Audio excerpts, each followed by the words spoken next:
I was going to start this talk differently, but I figured I'd start by introducing myself. My name is Mercedes Peters, and I'm a Mi'kmaq woman, and I figured I'd let you all know that we're actually sitting and learning today on the traditional unceded and unsurrendered territory of my people, the Mi'kmaq.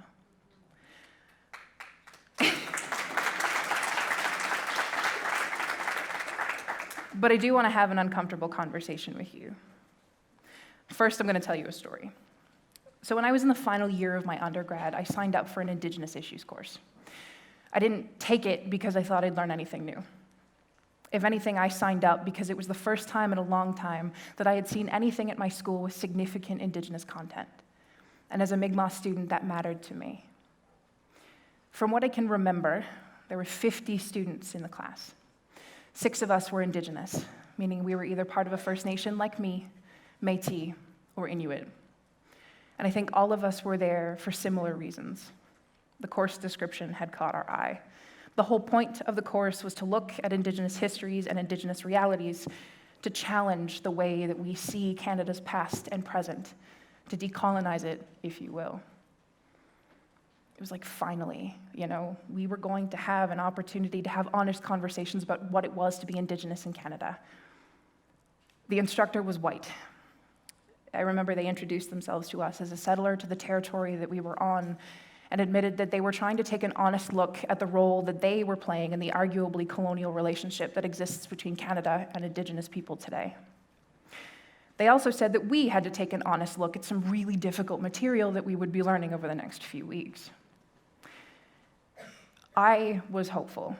This was an opportunity to have these conversations, and so I went in a little uneasy, because when you're talking to people who have never heard your history before, it can get rough. But I was still hopeful. Now, I'm not here to talk about that history because if you haven't noticed, I'm a historian and I talk about that history every day. Besides, at this point, there's enough information out there for people in the audience to find if they wanted to. You've got all of your phones. Try Googling the Royal Commission on Aboriginal Peoples or the Truth and Reconciliation Commission's final report. They're all free on the internet.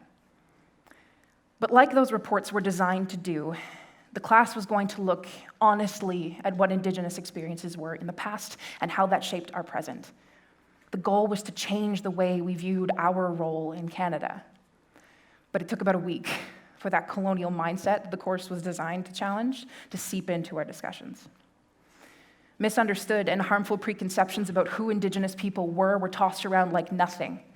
But when I raised my hand to offer an Indigenous perspective to a question a professor was asking about my own history, he either patronized me or I was shot down by students who were uncomfortable. Debates in class turned into defensive attacks. Students came not ready to listen and to learn, but armed with defensive comments that all began to sound the same. That's not my fault. I didn't do it to you. Canada's not like that anymore. And finally, when the instructor wasn't busy fighting against me because my Indigenous knowledge countered what he had read in a book, he had stopped calling on me completely. In a course designed to look honestly at Indigenous experiences, those Indigenous experiences were ignored. Early on in the term, we learned about something called the Indian problem, and if you don't know what that is, let me break it down for you really quick. The Indian problem was the government's name for the issue they thought assimilation policy would solve. That's residential schools or the 60 scoop. It was what the Indian Act was designed to solve. The Indian problem would only be fixed if Indigenous people assimilated completely or were gradually exterminated, whichever came first, through whatever means. And at one point in a not-so-distant past, I'm talking 1970s and 1980s, and it's starting to make a comeback, there were many Canadians who knew what it meant and used it on the daily. And there were many Canadians in positions of power that would do whatever it took to solve that problem, regardless of how horrific we see it now. It's the reason why many of my family members suffer today. It existed. To call it by any other name and to ignore that is to destroy its historical significance, minimize the horror that it caused, and hurt any attempt that we can make to fix those issues today. Now, the non-Native students in my class didn't want to hear it. I remember in the front row, there was a group of students who collectively raised their hand and asked the instructor to stop calling it the Indian problem because they found it offensive. Now, instead of asking those students why they found it so uncomfortable, and missing an opportunity to have a very important discussion that we needed to have, the instructor said, sure. We started calling it the Indian problem, air quotes included, and we ripped through that section of the class like it wasn't really real. We treated it like some mythical farce, and I felt heavy. I left that class early. I couldn't finish it. I couldn't deal with it. Those students, by not wanting to hear the uncomfortable stuff, made it very easy to forget, by supper time, what I had to walk out of that classroom carrying on my back. We learned nothing. We got nowhere. It's an eerie reflection of the world outside the classroom. Now, I'm going to be honest with you, and so I ask that when you leave, you're honest with yourselves. I'm pretty white-looking for a Native kid, aren't I? And if at least half of you in this audience didn't think, well, how come the Indigenous historian on stage doesn't look Indigenous? I'd be surprised. So congrats if you didn't, but it's okay if you did. But see, that's that thing. It's that precise thought, well, she doesn't look Native, that gives me the privilege that I carry. And I want to remember that. So with that baseline assumption held, I want to have a conversation, all of you and I, about privilege. In particular, about white privilege. So in November 2016, Moroccan Pulitzer Prize finalist Leila Lalami wrote an article for the New York Times called The Identity Politics of Whiteness. And in it, she says that racial identity is taken to be exclusive to people of color. When we speak about race, it is in connection with African Americans or Latinos or Asians or Native people or some other group that has been designated a minority. White is seen as the default, the absence of race. In the school curriculums, 1 month is reserved for the study of Black history, while the rest of the year is just plain history. People will tell you that they are fans of Black or Latin music, but few will claim that they love white music. Whiteness is seen as the default. See, when I walk down the street, people don't point at me and go, there goes a Native woman. But see, the thing is, they also don't go, there goes a white woman. Most people will just say, there's a woman there, and that's if they pick me out of a crowd, because they're not going to notice me, because I am that default, because my skin is white, and I carry those privileges. When people first meet me, they don't automatically assume that I'm Mi'kmaq.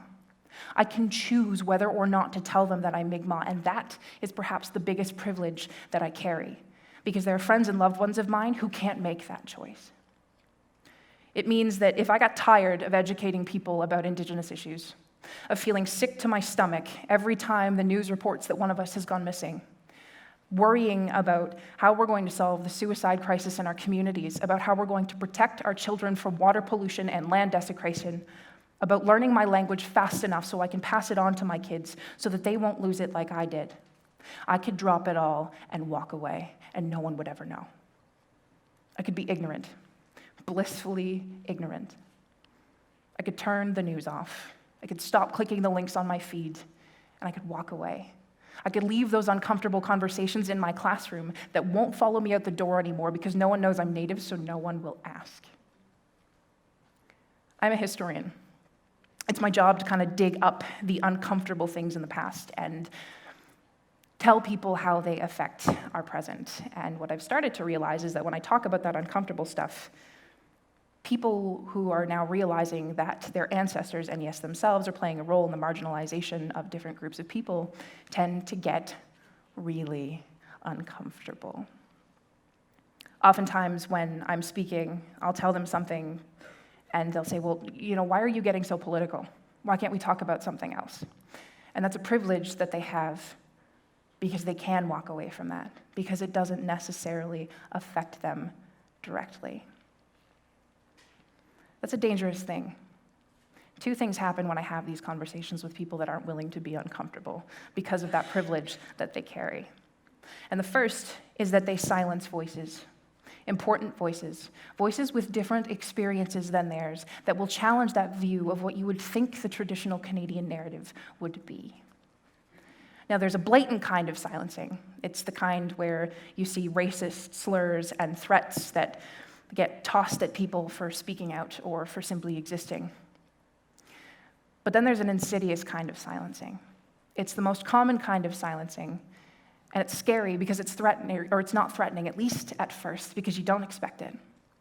And it's that silencing that comes when someone with privilege who isn't recognizing their privilege derails a conversation because it makes them uncomfortable. You see, white voices are valued more. White people are valued more. And that sounds ridiculous, but think of this for a second. When I walk down the street, I don't have to worry about being shot with a racial slur or a threat or a trailer hitch like the one that killed Barbara Kettner in Thunder Bay. I can sit in a university classroom and not have to worry about people wondering whether or not I should be there because they think I'm lazy, because I clearly didn't work to get in, because everybody knows that Natives get free school, right? We don't all get free school, by the way. And when I stand in front of big crowds of people like this and talk about Native issues, they listen to me. They don't write me off as the angry Indian very quickly. I'm not whiny. In fact, they say things like, wow, you are so articulate. You're so patient. You don't get mad at me when I say the wrong thing like other Native people do. My voice, when it isn't automatically connected to my indigeneity, is valued more, often in comparison to other Native voices. And frankly, that scares the hell out of me. Because voices that do not have the same experiences that I do, ones that can change the world, are being shut down. The more privilege that you have, the more power that you have, which means that you have the power to silence, whether you mean to or not. But you also have the power to change the world. You have the power to make things move. In order to do that in a way that does no harm, though, first you have to learn to listen. Listen to people who have had different experiences than yours. Learn to hear what they're saying, even if what they're saying makes you uncomfortable. Try to think about where they're coming from. And most importantly, try to recognize the privilege that you have. In that moment, when we realize that because of things that we cannot control and that we did not earn, we walk an easier path than other people, things like our sexuality, our gender, or the color of our skin, that's when the real work can begin. One of my elders told me once that you can't learn anything new while you're still speaking. The thing is, you also can't learn anything new unless you let the information that goes in sit. So hear it. Don't shut things out when things get uncomfortable. Just listen. Take what we're saying to you and chew on it a while. When we say things like, with privilege, you're helping contribute to a system of marginalization and oppression, we're not saying that you're a bad person individually. We're trying to tell you that if you continue to ignore what we're saying because of your own prejudices that you might not know exist, you're contributing to the problem. Learn and be aware of the privilege that you hold. Or you can walk away. You can ask the instructor to change the subject, like those students in my class did. Yes, they upheld 500 years of colonial silencing in that moment, but you can do that because it won't follow you. You can leave this room and not remember a word that I said. After all, it's pretty easy. I would know. Thank you.